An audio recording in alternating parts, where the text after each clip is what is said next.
Σας έφερα τη μάρτυρα που ζητήσατε, κύριε εισαγγελέα. Ωραία. Ελάτε, κυρία μου, πλησιάστε. Μάλιστα.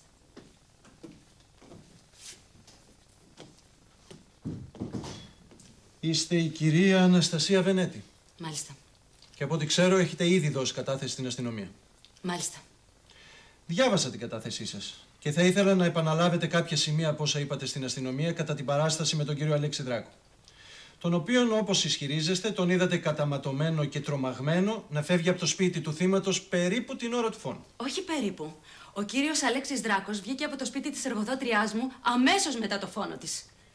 Το οποίο πάει να πει ακούσα τους πυροβολισμούς ενώ ήσασταν έξω από το σπίτι. Όχι, δεν άκουσα τίποτα. Αλλά από ό,τι έμαθα, το όπλο του εγκλήματος είχε σιγαστήρα. Οπότε έτσι κι αλλιώς δεν θα μπορούσα να ακούσω τους πυροβολισμούς. Και τότε πώς είστε τόσο σίγουροι για την ώρα του φόνου? Γιατί όταν μπήκα στο σπίτι της κυρίας Νάνση, αμέσως μετά την έξοδο του Αλέξη Δράκου, τη βρήκα ζεστή. Το αίμα έτρεχε από τις πληγές της. Δηλαδή, μόλις εκείνη τη στιγμή είχε πυροβοληθεί. Μόλις εκείνη τη στιγμή είχε πεθάνει, κυρία Βενέτη. Η ώρα του τραυματισμού και του θανάτου δεν συμπίπτουν πάντα. Σε αυτή την περίπτωση συμπίπτουν. Πώς το ξέρετε αυτό? Το ξέρω γιατί είδα το δολοφόνο να βγαίνει. Γιατί διασταυρώθηκα μαζί του. Ποιον ονομάζετε δολοφόνο? Αυτόν που απειλούσε από μέρες να τη σκοτώσει. Αυτόν εκεί, τον Αλέξη Δράκο. Δεν είμαι εγώ ο δολοφόνος της Ιάχου. Δεν τη σκότωσα εγώ.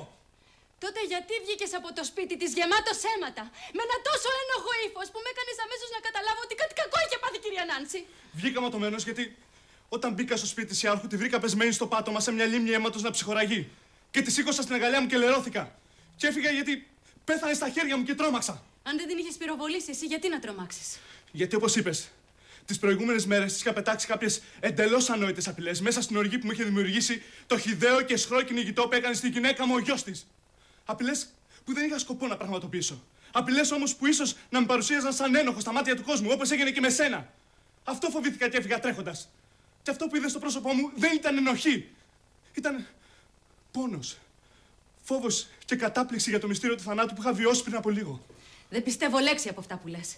Σ' είχα ακούσει να καυγαδίζεις με την εργοδότριά μου. Μια μέρα που ήμουνα στο γραφείο που είχε στο σπίτι της. Και εσύ ήσουνα στο σαλόνι μαζί της. Σ' είχα ακούσει με τα αυτιά μου. Και μπορώ τώρα να ορκιστώ ότι όλες αυτές οι απειλές δεν ήταν αστείες και ανόητες. Ήταν πολύ σοβαρές και πολύ επικίνδυνες μάλιστα. Τις έλεγες και τις εννοούσες. Και το απέδειξες χθες το πρωί που τις έκανες πράξη. Εσύ πυροβόλησες και σκότωσες την καημένη την κυρία Νάνση. Εγώ δεν έχω καμία αμφιβολία γι' αυτό. Καμία απολύτως.